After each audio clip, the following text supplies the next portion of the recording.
तो भाई वैसे तो इन दिनों इंडियन एंटरटेनमेंट सुपर हीरोज और उनके न्यूज से भरा पड़ा है। मिन्नल मुरली रिलीज होकर अपने कंटेंट के दम पर फैंस की नई फौज खड़ेगी, तो हनुमान, ब्रह्मास्त्र, क्रिश और अश्वत्थामा जैसे अपकमिंग सुपर हीरोज की फिल्म अभी से लोगों के बीच चर्चा का विषय बना हुआ है। पर इन सब के बीच एक क्वेश्चन जो हमेशा से ही पूछा जाता है कि भाई सोलो सुपर हीरो की फिल्म तो आ रही है और कुछ अच्छा परफॉर्म भी कर रही है, पर इंडिया में इंडियन सुपर हीरो का यूनिवर्स सेटअप क्यों नहीं हो पा रहा है। ग्राफिक इंडिया जो अब तक एक से बढ़कर एक सुपर हीरोज की फौज खड़ा कर रहा है, उनका एक्चुअल में प्लान क्या है? क्या वो कॉमिक्स और एनिमेशन से कभी आगे बढ़ेंगे? येली ड्रीम्स के कैरेक्टर्स के यूनिवर्स का क्या हुआ? ऐसे बहुत से सवाल हैं जो समय समय पर आते रहते हैं। तो आज की इस वीडियो में हम उन्हीं सारी बातों की चर्चा करेंगे और जानने की कोशिश करेंगे दोस्तों कि सुपर हीरो तो ठीक है, पर उनके यूनिवर्स का क्या सीन है। पर वीडियो शुरू करने से पहले मैं एक चीज क्लियर कर दूं दोस्तों कि हम इस वीडियो में राज कॉमिक्स या फिर दूसरे कॉमिक्स कैरेक्टर के बारे में डिस्कस नहीं करेंगे, बिकॉज उनके बारे में ऑलरेडी हमने काफी बार अलग अलग वीडियो में डिस्कस कर चुके हैं। और सिंस आज के समय में भी आरसी की तरफ से कोई एफर्ट नहीं दिखाई दे रहा है, तो एक्चुअल में हमें इन सब टॉपिक पे फुल स्टॉप लगा देना चाहिए और उनके ऊपर ज्यादा फोकस करना चाहिए जो एक्चुअल में काफी हाथ पैर मार रहे हैं। सो बिना किसी देरी के शुरू करते हैं आज का ये एपिसोड। तो मैं हूं आपका होस्ट प्रणय और आप देख रहे हैं हाई बीपी टीवी। तो वीडियो की शुरुआत करते हैं ग्राफिक इंडिया के यूनिवर्स के साथ या फिर कहें इनके बिजनेस मॉडल के साथ, क्योंकि बहुत से लोगों को समझ ही नहीं आता कि ग्राफिक इंडिया के काम करने का तरीका क्या है। I mean, एक तरफ तो वो अच्छे खासे बजट के साथ hi fi legend of the Hanuman जैसे एनिमेटेड सीरीज प्रोड्यूस कर देते हैं, चक्र, अस्त्र फोर्स और बाहुबली जैसे शानदार 2D animated series in house बना लेते हैं, जॉन वू के साथ फिल्म का प्लान कर लेते हैं और नेटफ्लिक्स के लिए काफी सारे वेब सीरीज प्लान कर लेते हैं। तो फिर वो अपने ही यूनिवर्स को छोटे या बड़े पर्दे पर लाने के लिए इतना देरी क्यों कर रहे हैं? तो उसका जवाब ग्राफिक इंडिया ने खुद कई बार अलग अलग मीडिया में दे चुका है कि ग्राफिक इंडिया भी उसी तरह फेज वाइज चल रहा है जैसे मार्वल और डीसी चलते थे या फिर कहे चल रहे हैं। तो पहले अच्छे अच्छे कैरेक्टर्स तैयार करो, उनकी स्टोरी बिल्ड करो और कॉमिक्स के रूप में ही उनका एक यूनिवर्स क्रिएट करो, देन फिर सेम कॉमिक्स के यूनिवर्स को सिनेमैटिक यूनिवर्स में कन्वर्ट करो। और ग्राफिक इंडिया इसी प्रोसेस को काफी अच्छे से फॉलो कर भी रहा है। मींस अभी उनका पूरा ध्यान काफी सारे नए नए आईपीज डेवलप करने पे है, जिसको फिलहाल बस कॉमिक्स के ही रूप में निकाल रहे हैं। हाँ, ये थोड़ा अनफॉर्चुनेट है कि इंडिया में हार्ड कॉपीज ज्यादा नहीं बिकती, इसलिए इंडिया में ओनली डिजिटल कॉपीज ही पढ़ने मिलती है और हार्ड कॉपीज ओनली यूएस और कनाडा में ही बिकती है, जहाँ उनकी सेल्स भी काफी अच्छी है। पर ऐसी भी बात नहीं है कि वो केवल कॉमिक्स बनाने पे ही फोकस कर रहे हैं। नहीं, साइड बाय साइड ये काफी सारे एनिमेशन, फिल्म, वेब सीरीज के प्रोजेक्ट्स में डायरेक्ट या इनडायरेक्ट इन्वॉल्व भी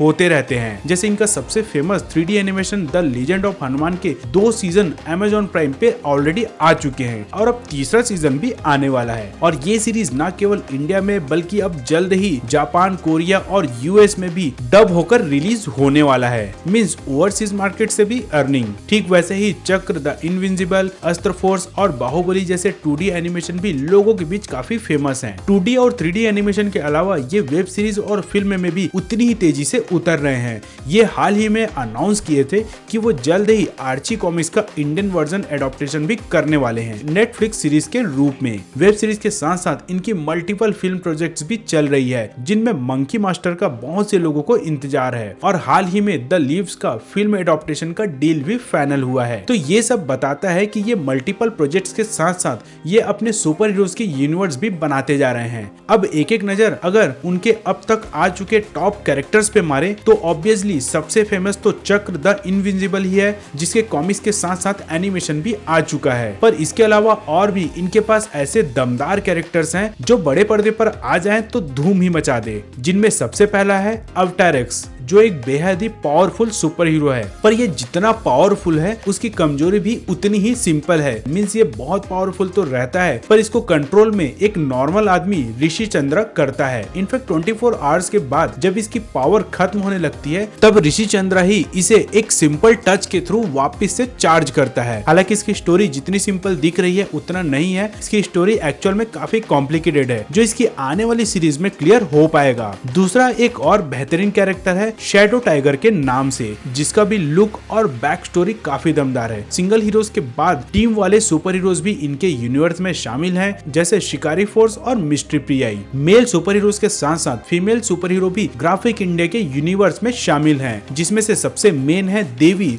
जो प्रोबेबली ग्राफिक इंडिया की सबसे पहली कैरेक्टर है। तो इन फ्यूचर अगर ये अपनी सिनेमैटिक यूनिवर्स की शुरुआत भी करते हैं तो देवी शायद इनकी सबसे पहली फिल्म होगी। वैसे इनकी लिस्ट यही खत्म नहीं होती।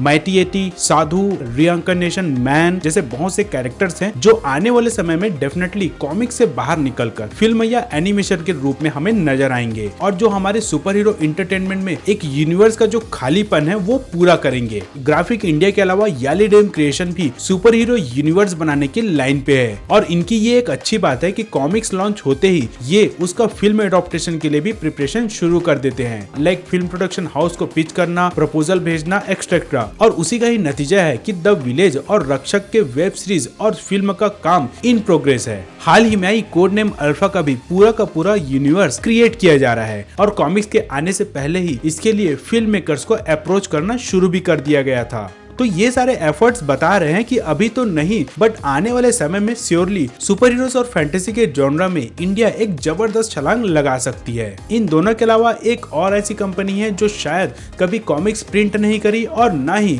कभी कोई डिजिटल कॉमिक्स निकाली। उन्होंने अपनी जर्नी बस यूट्यूब से ही शुरू की, और आज तक उन्होंने काफी सारे कैरेक्टर्स लॉन्च भी कर दिए, और अब वो एक नया यूनिवर्स भी क्रिएट करने जा रहे हैं, वो भी अब काफी बड़े लेवल पे। जी हाँ दोस्तों, मैं बात कर रहा हूँ डीके फिल्म्स की। अब हो सकता है बहुत से लोगों को ये लगे कि भाई दो बड़ी कंपनी की बात करते करते अचानक से ये एक यूट्यूब चैनल की बात करने कैसे लग गए। तो उसका रीजन है कि ये हाल ही में काफी सारे बड़े ओटीटी से कोलैबोरेशन किया है, और अब इनके प्रोजेक्ट्स को इन्वेस्टमेंट भी मिलने लग गए हैं। हालांकि इसका एग्जैक्ट फिगर तो नहीं पता, पर जो भी हो, as a fan made superhero creator के रूप में अपना सफर शुरू कर पूरा को पूरा सुपर हीरो यूनिवर्स क्रिएट करना अपने आप में एक बहुत ही बड़ा अचीवमेंट है। और जिस तरह से ये टीम आगे बढ़ रही है वो भी बिना किसी इन्वेस्टमेंट के, तो डेफिनेटली कुछ अच्छे इन्वेस्टमेंट के बाद ये आगे कुछ और भी बेहतर चीज लेकर आएंगे। वैसे मे बी आप लोगों को ऑलरेडी इस यूट्यूब चैनल के बारे में पता ही होगा, अगर नहीं पता तो चैनल का लिंक आपको डिस्क्रिप्शन में मिल जाएगा, you can check that out. So that's it for today guys, hope so आपको आज का ये वीडियो पसंद आया होगा। आपका इस फ्यूचर प्रेडिक्शन के बारे में क्या ख्याल है